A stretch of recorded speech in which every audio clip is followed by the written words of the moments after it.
ಈಗ ಯಾವುದರಿಂದ ಹಲ್ಲೆ ಮಾಡಿದ್ರು, ಆಮೇಲೆ ಅವರ ಮನಸ್ಥಿತಿ ಏನಿತ್ತು, ಮತ್ತು ಅಲ್ಲಿದ್ದವ್ರು ಯಾರು ಕೂಡ ಅಂಥ ಗಂಭೀರತೆಯನ್ನು ತಡೆಯುವಂಥ ಪ್ರಯತ್ನಗಳು ಯಾಕೆ ಆಗಲಿಲ್ಲ ಅನ್ನೋಂಥದ್ದು ಸರ್ ಸಡನ್ನಾಗಿ 1 ನಿಮಿಷದಲ್ಲಿ ಇಡೀ ರೂಮಲ್ಲಿ ಅರ್ಧ ರೂಮ್ ಬ್ಲಡ್ ಆಗೋಯ್ತು. ಅರ್ಧ ನಾವೇನು ಊಟ ಮಾಡ್ತಿದ್ದೋ ಏನು ಕೂತಿದ್ವಲ್ಲ ಅದು ಕಂಪ್ಲೀಟ್ಲಿ ಬ್ಲಡ್ ಆಗೋಯ್ತು. ನನ್ನ ಏನು ನಡೀತಾ ಇದೆ ಅಂತ ಗೊತ್ತಾಗ ಮುಂಚೆನೇ ನನಗೆ ಇದು ಓಪನ್ ಆಗಿ ಇದಾದ ತಕ್ಷಣ ಹಂಗೆ ಫುಲ್ ಬಾಡಿ ಪೂರ್ತಿ ಬ್ಲಡ್ ಆಗೋಯ್ತು ನನ್ನ ಬಾಡಿ. ಸೊ ಎಲ್ಲರೂ ಗಾಬರಿ ಆಗ್ಬಿಟ್ರು. ಇಲ್ಲಿ ಬಂದಿದ ತಕ್ಷಣ ಇಲ್ಲಿ ಜಗಳ ಆಗುತ್ತೆ ಅಂತ ಪ್ರಿಪೇರ್ ಆಗಿದೆ. ಅದೊಂಥರ ಗೊತ್ತೇ ಇಲ್ವಲ್ಲ. ನಾವು ಬಿಡ್ಸೋಕೆ ಹೋದವನಿಗೆ ಇವನ ಕೈಯಲ್ಲಿ ಫೋರ್ಕ್ ಸ್ಪೂನ್ ಇದೆ ಅಂತಲೂ ನಾನು ನೋಡಿಲ್ಲ. ಫೋರ್ಕ್ ಸ್ಪೂನ್ ಇದೆ ಅಂತಲೂ ನನ್ನ ಕೈ ನಾನು ನೋಡಿಲ್ಲ. ಹತ್ರ ಹೋಗಿ ಬಿಡಿ ಅಂತ ನುಗ್ತಾ ಇದ್ದೀನಿ, ತೆಗೆದು ಚುಚ್ಬಿಟ್ಟ ತವಾರು ಅಂತ ಹಾಕಿ. ಎಷ್ಟು ಗಂಟೆ ಸಮಯಕ್ಕೆ ಈ ಘಟನೆ ನಡೀತು? ನೀವು ಎಷ್ಟು ಗಂಟೆ ಗೋವಾಗೆ ರೀಚ್ ಆಗಿದ್ರಿ? ಸೊ ಮತ್ತೆ ಅಲ್ಲಿ ಎಕ್ಸಾಕ್ಟ್ ಆಗಿ ಆ ಟೈಮಲ್ಲಿ ಅಂದರೆ ಪಾರ್ಟಿ ಯಾವ ಹಂತಕ್ಕಿತ್ತು, ಏನು ನಡೀತಾ ಇತ್ತು? ಪಾರ್ಟಿ 9:30ಗೆಲ್ಲ ಡ್ರಿಂಕ್ಸ್ ಎಲ್ಲ ಕ್ಲೋಸ್ ಅಂತ ಮೊದಲೇ ಹೇಳಿದರು. ನಾವು ಹೋಗಿ ರೀಚ್ ಆಗಿದೆ 7 ಗಂಟೆಗೆ. 6:30 7 ಗಂಟೆಗೆ ಎಲ್ಲರಿಗೂ ರೂಮ್ಗಳು ಕೀ ಕೊಟ್ಟರು. 7 ಗಂಟೆಗೆ ಫ್ರೆಶ್ ಅಪ್ ಆಗಿ ಬನ್ನಿ, ಊಟ ರೆಡಿ ಇದೆ ಅಂತ. ಇದು ಕರೆಕ್ಟಾಗಿ ಒಂದು 10 ಕಾಲ ಒಳಗೆ ನಡೆದಿರೋಂಥ ಘಟನೆ ಇದು. ಸರ್, ಈಗ ಅವರು ಮುಂಚೆ ಏನಾದ್ರು ಮಾತಾಡಿದ್ರೆ, ಈಗ ಅಂದರೆ ನೀವು ಅಲ್ಲಿ ಹೋಗೋ ಟೈಮಲ್ಲಿ ಅಥವಾ ಬೇರೆ ಏನಾದ್ರು ಮಾತುಕತೆ ಆಗಿತ್ತಾ? ಪರ್ಟಿಕ್ಯುಲರ್ ಆಗಿ ಅವ್ರ ಮೇಲೇ ಯಾಕೆ ಈ ರೀತಿ ಒಂದು ಘಟನೆ ಆಯಿತು ಅನ್ನೋಂಥದ್ದು? ಸರ್ ಅದೇ ಹೇಳ್ತಾ ಇರೋದು ನಿಮಗೆ, ನಮಗೂ ಗೊತ್ತಿಲ್ವಲ್ಲ. ನನ್ನ ಗಾಡೀಲಿ ಅವ್ರು ಇಲ್ಲವೇ ಇಲ್ಲ. 2 ಗಾಡಿ ಮಾಡಿದರು. ಫ್ರಂಟ್ ಗಾಡಿನಲ್ಲಿ ಅವ್ನು ಕೂತ್ಕೊಂಡು ಅವ್ನ ಜರ್ನಿ ಮಾಡ್ಕೊಂಬಂದ. ನಾವು ಸಾರಾ ಗೋವಿಂದವರು, ಪ್ರವೀಣು, ಉಮೇಶ್ ಬಣ್ಕರು ಎಲ್ಲ ಒಳಗಡೆ ಅಂತರಿಕ್ಷ ಆಡ್ಕೊಂಡು ಒಂದು ಹಳೆಯ ಸಾಂಗ್ಗಳೆಲ್ಲ ಆಡ್ಕೊಂಡು ನಾವು ಖುಷಿಯಾಗಿ ನಾವು ಬಂದಿದ್ದು ಗೋವಾಗೆ ಹೋಗಿರೋದೆಲ್ಲ ಏನೋ ಒಂದು ಮೈಂಡ್ ಫ್ರೀ ಆಗಲಿ ಅಂತಲೇ ಹೋಗಿದ್ದು. ಸೊ ಈ ಥರ ಇಲ್ಲಿ ಮಾಡ್ತಾನೆ ಅಂತ ನಮಗೇನು ಕನಸಿಲ್ಲ. ಆಮೇಲೆ ಇಷ್ಟಕ್ಕೂ ನನಗೂ ಅವನಿಗೂ ಮಾತುಕತೆನೇ ಯಾವುದೂ ಇಲ್ಲ. ಅಣ್ಣ ಬಣ ಬೂಟಕ್ಕೆ ಮಾಡೋಣ ಹಂಗಿಂತ ಒಂದು 5 ನಿಮಿಷ ಮುಂಚೆ ಮಾತಾಡಿದ್ದೀವಿ. ನನಗೆ ಕರೆದ, ಅಣ್ಣ ಬಂದ್ಬಿಡಿ ಅಣ್ಣ, ಬನ್ನಿ ಅಣ್ಣ, ಸೂಪರ್ ಅಣ್ಣ, ಎಷ್ಟಾಡ್ನಣ್ಣ ನೀವು ಅಂತ. ನಾನು ಇದೇನಕ್ಕಪ್ಪ ಅಂತ ಹೇಳಿದ್ರು, ಅಪ್ಪ ನೀನು ಊಟ ಮಾಡ್ಕೊಂಡು ನೀನು ಪಾಡು ನೀನು ಹೋಗು, ನಾನು ಪಾಡು ನಾವು ಹೋಗ್ತೀನಿ ಅಂತ ನಾವು ಪಾಡಿದ್ದು ಅಷ್ಟೇ. ಇಷ್ಟೇ ಗಲಾಟೆ ಆ ವಿಷಯನೇ ಗೊತ್ತಿಲ್ಲ. ನೀವು CCTV ಫುಟೇಜ್ ಚೆಕ್ ಮಾಡಿ, ನೀವು ಫುಲ್ CCTV ಸಿಗುತ್ತೆ, ಏನು ತೊಂದರೆ ಇಲ್ಲ, ಎಲ್ಲ ಅವ್ರದ್ದು ರೆಕಾರ್ಡ್ ಆಗಿದೆ. ಇಂಥ ಒಂದು ಹುಚ್ಚ ಸತೀಶ್ ಅಂತ ಹೇಳ್ಬೇಕು. ಇಲ್ಲ ಸೈಕೋ ಆಗಿದ್ನ, ಏನು ತೊಗೊಂಡಿದ್ದ ಅಂತ ಗೊತ್ತಿಲ್ಲ ಅವ್ನ ಬಾಡಿನಲ್ಲಿ. ಸರ್, ಈಗ ನೀವು ಏನು ತೊಗೊಂಡಿದ್ದಂತ ಗೊತ್ತಿಲ್ಲ ಅನ್ನೋಂಥ ಅರ್ಥದಲ್ಲಿ ನಾನು ಕೇಳಕೊಟ್ರೆ ಅಲ್ಲೇನಾದರೂ ಹಾಗಾದ್ರೆ ಮಾದಕ ವಸ್ತುಗಳನ್ನು ತೆಗೆದುಕೊಂಡಿರುವಂಥ ಸಾಧ್ಯತೆಗಳೇನಾದ್ರು ಇತ್ತಾ ಅನ್ನೋಂಥದ್ದು ಸರ್? ಮತ್ತೆ ಇಲ್ಲ ಅದಲ್ಲ. ಓನ್ಲಿ ಡ್ರಿಂಕ್ಸಲ್ಲಿ ಅವನು ಡ್ರಿಂಕ್ಸ್ ಮಾಡ್ತಿರಲಿಲ್ಲ. ಯಾವತ್ತೋ ಒಂದು ದಿವಸ ತಗೊಳ್ಳೋನು, ಅವತ್ತು ಫುಲ್ ಟೈಟ್ ಆಗಿಬಿಟ್ಟಿದ್ದ ಅವನು. ಎಲ್ಲ ಆ ಡ್ರಿಂಕ್ಸು ಆ ಥರ ಈ ಥರ ತೊಗೊಂಡು ಅವನು ಫುಲ್ ಟೈಟಾಗಿದ್ದ. ಆ ಸಂದರ್ಭದಲ್ಲಿ ನಡೆದಂಥ ಕಥೆ ಇದು. ಸರ್, ಈಗ ಇಷ್ಟೆಲ್ಲ ಘಟನೆ ಆಯಿತು, ನೀವು ಎಷ್ಟೊತ್ತಿಗೆ ಅಲ್ಲಿಂದ ಬಂದ್ರಿ? ಸೊ ನೀವು ಇದಕ್ಕಿದ್ದಂಗೆ ಅಲ್ಲಿಂದ ಹೊರಟಿದ್ರಿ, ಅಲ್ಲೇ ಆ ಗೋವಾದಲ್ಲಿ ಏನಾದ್ರು ಟ್ರೀಟ್ಮೆಂಟ್ ತೊಗೊಂಡು ಬಂದ್ರ? ಇಲ್ಲಿ ಬಂದು ಟ್ರೀಟ್ಮೆಂಟ್ ತೊಗೊಂಡ್ರ? ಮತ್ತು ರಥಾವರ ಮಂಜು ಅವರು ಇನ್ನೂ ಕೂಡ ಗೋವಾದಲ್ಲಿ ಚಿಕಿತ್ಸೆ ತಗೋತಾ ಇದ್ದಾರೆ ಅಂತ ಹೇಳ್ತಾ ಇದ್ರಿ.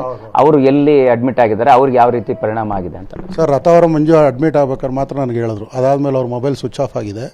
ಅವ್ರಿಗೆ ಪೂರ್ತಿ ಹಣೆ ಮೇಲೆ ಸ್ಪೋರ್ಕ್ ಸ್ಪೂನಿಂದ ಹಿಂಗೆ ಎಳೆದಿರೋದು, ಇಲ್ಲಿಂದ ಇಲ್ಲಿವರೆಗೂ ಒಂದು ನಾಮ ಹೇಳಿದ್ರೆ ಹೆಂಗಾಗುತ್ತೆ ಆ ಥರ ಒಂದು ಪೂರ್ತಿ ಗಾಯ ಆಗಿದೆ. ಈ ಕಣ್ಣು ಪಕ್ಕದಲ್ಲಿ, ಈ ಕಡೆ ಕಣ್ಣು ಪಕ್ಕದಲ್ಲೆಲ್ಲ ಪೂರ್ತಿ ಡೀಪಾಗಿ ಹೋಗಿದೆ ಆ ಪ್ಲೇಟ್ ಹೊಡೆದಿರೋದು.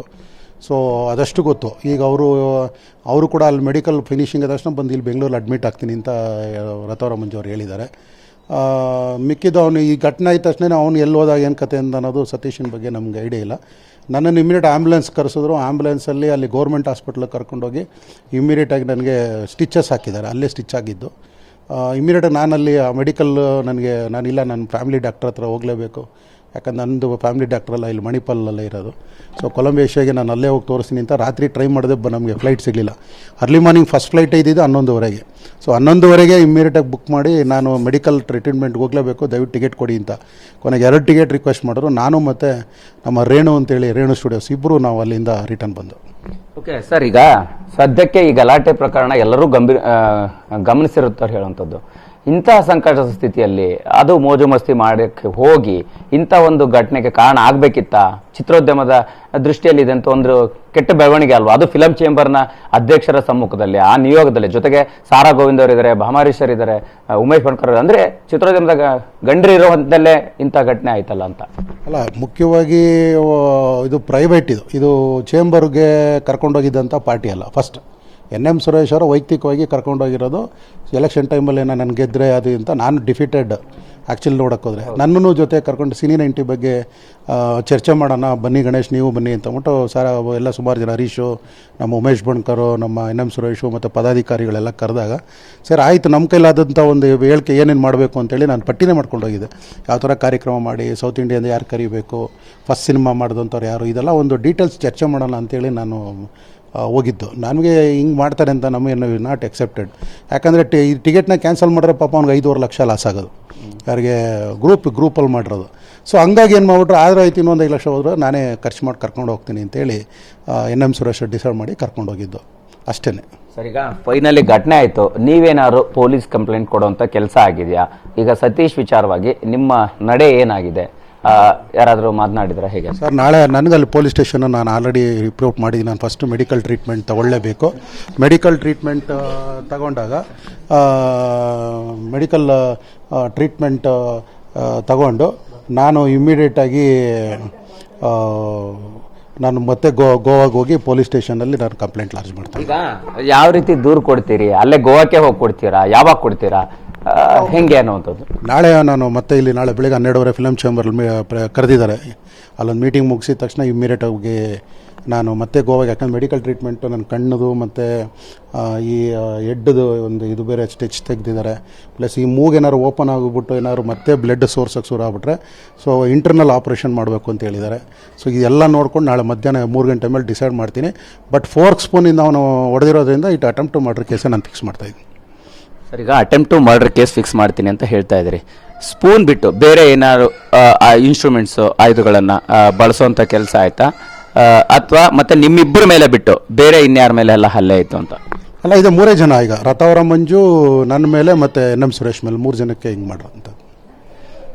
ಫೈನಲಿ ಇಂತಹ ಒಂದು ಕೆಟ್ಟ ಸಂದರ್ಭ ಆಗಬಾರ್ದಿತ್ತು. ಈ ಘಟನೆ ಆಗಿದೆ. ಈಗ ದೂರು ಕೊಟ್ಟು ಅವ್ರನ್ನ ಏನಂದ್ರೆ, ಒಂದು ಮಾಹಿತಿ ಇದೆ, ಫಿಲಂ ಚೇಂಬರ್ನಿಂದ ಅವ್ರನ್ನ ಉಚ್ಚಾಟನೆ ಮಾಡುವಂಥದ್ದು, ಸದಸ್ಯತ್ವದಿಂದ ಉಚ್ಚಾಟನೆ ಮಾಡುವಂಥ ಬೆಳವಣಿಗೆಗಳು ನಡೀತಾ ಇದೆ ಅನ್ನುವಂಥದ್ದು. ಸರ್, ಏನಂತ?